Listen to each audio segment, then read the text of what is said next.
सभी को नमस्कार। विद्या भवन के ऑनलाइन क्लास में फिर से आपका स्वागत है। विद्यार्थियों, हम हिंदी व्याकरण का अध्ययन कर रहे हैं। हिंदी व्याकरण में हमने वर्णमाला, वर्णों के भेद, इनका अध्ययन कर लिया है। आज हम पार्ट 3 पढ़ने जा रहे हैं। आपको ध्यान रखना है, समझना है। देखिए, आपको वैसे ये वर्णमाला, वर्णों के भेद सरल लगते होंगे, लेकिन इसमें कठिनता भी छिपी हुई है। थोड़ा ध्यान रखना है आपको। मैं आपको गहराई से बताने जा रहा हूँ, समझना है। तो आज जो हम पढ़ेंगे वो रहेगा, वही वर्णों के भेद ही चल रहे हैं। वर्णों के भेद में हमने पहला भेद जो स्वर है, स्वर के अंतर्गत हमने स्वरों का ही पहला भेद जो उच्चारण में लगने वाले समय या मात्रा के आधार पर जो वर्णों के भेद थे, उसका अध्ययन हमने पूर्व की कक्षा में कर लिया है। आज हम वही इसी प्रकरण को आगे बढ़ाते हुए जो करेंगे वो प्रकरण है हमारा स्वरों के भेद में दूसरा जो भेद है वो लेने जा रहे हैं, अनुनासिकता। अनुनासिकता या हम उसको ये भी कह सकते हैं, अनुनासिकता या उच्चारण के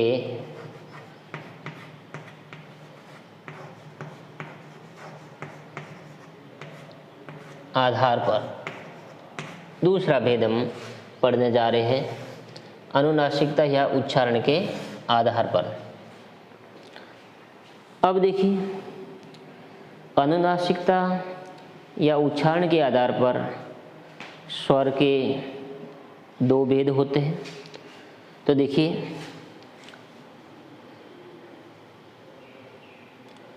अनुनासिकता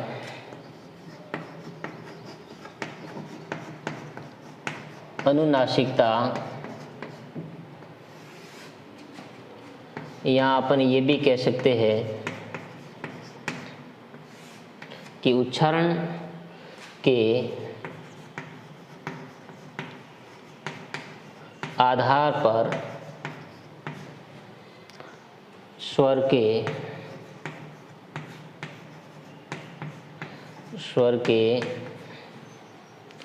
दो भेद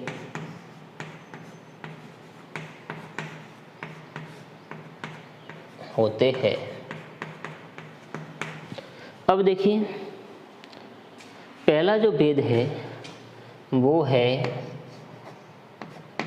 है निर्नासिक स्वर। निर्नासिक स्वर, ये हमारा पहला भेद है।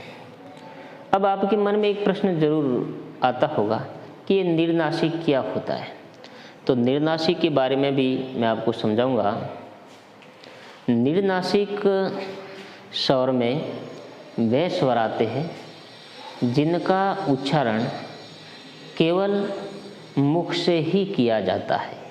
अच्छी तरह से आपको समझना है कि जिन स्वरों का उच्चारण केवल मुख के द्वारा ही होता है वे निर्नासिक स्वर कहलाते हैं। देखिए, तो हम ये भी कह सकते हैं कि जिन स्वरों का उच्चारण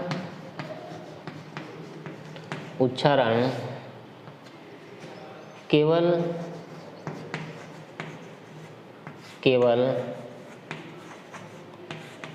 मुख से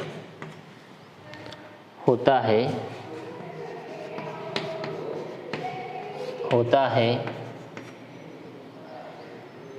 मुख से होता है, वे निर्नासिक वे निर्नासिक स्वर कहलाते हैं।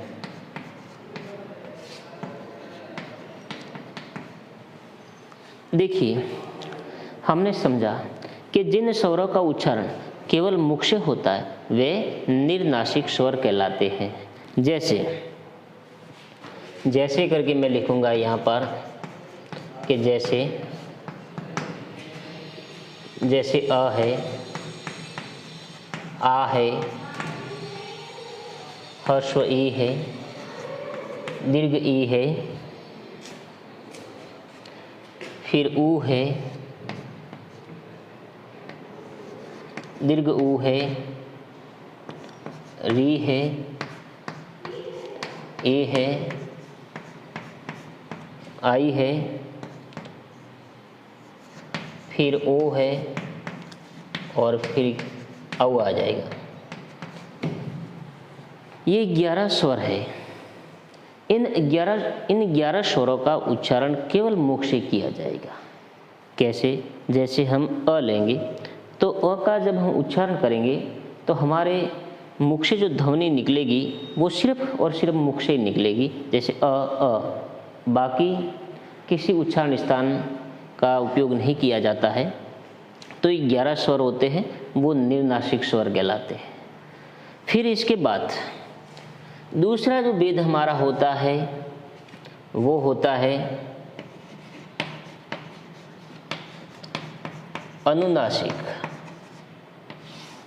अनुनासिक स्वर। देखिए, निर्नासिक और अनुनासिक स्वर, इन दोनों को आपको अच्छी तरह से समझना है। अब अनुनासिक में क्या होगा? अनुनासिक देखिए, जिन स्वरों का उच्चारण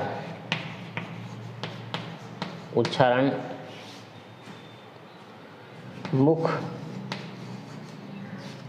एवं नाक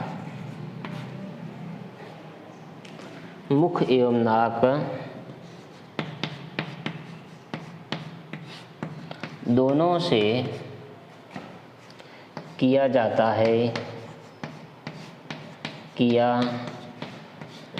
है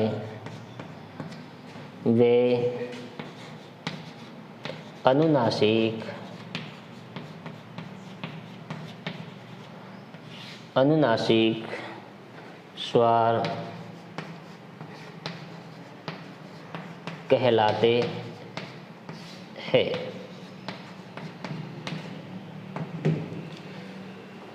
निर्नासिक में हमने सिर्फ मुख का ही सहारा लिया और अनुनासिक में हमने मुख और नाक दोनों का सहारा लिया। और सहारा किसके लिए लिया? उच्चारण करने के लिए। तो उच्चारण में अनुनासिक में क्या होगा कि मुख और नाक दोनों का सहारा लेना पड़ेगा, तब जाकर के हमारे अनुनासिक स्वर का उच्चारण होगा। अब अनुनासिक स्वर में कौन कौन से स्वर आते हैं ये भी मैं बता दूं।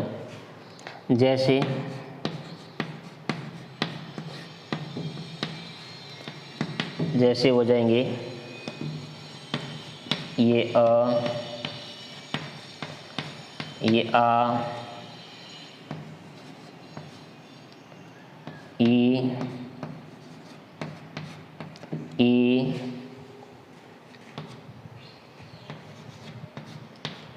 ऊ,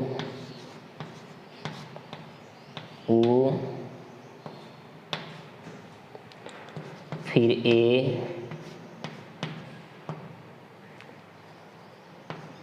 ए, आई, ओ और औ आ जाएगा। अनुनासिक स्वरों के अंतर्गत आने वाले स्वरों की जो संख्या होती है वो कितनी होती है? 10 होती है। इसमें री नहीं आता, ये भी अपने को ध्यान रखना है। री है वो सिर्फ निर्नासिक में आएगा, अनुनासिक में नहीं आएगा। अब देखिए, सब के ऊपर, किसी के ऊपर अनुस्वार लगा हुआ है तो किसी के ऊपर चंद्र बिंदु लगा हुआ है। तो अनुस्वार का जो उच्चारण किया जाता है वो आपको ध्यान ये कि नाक से किया जाएगा, और जो चंद्र बिंदु होता है उसका उच्चारण नाक और मुख दोनों से किया जाता है, इसलिए इनको अनुनासिक स्वर कहा जाता है। तो सबके ऊपर देखिए यहाँ चंद्र बिंदु लगा हुआ, यहाँ भी चंद्र बिंदु है। तो चंद्र बिंदु के जितने भी एग्जाम्पल होते हैं वो हमेशा अनुनासिक स्वर के अंतर्गत आते हैं।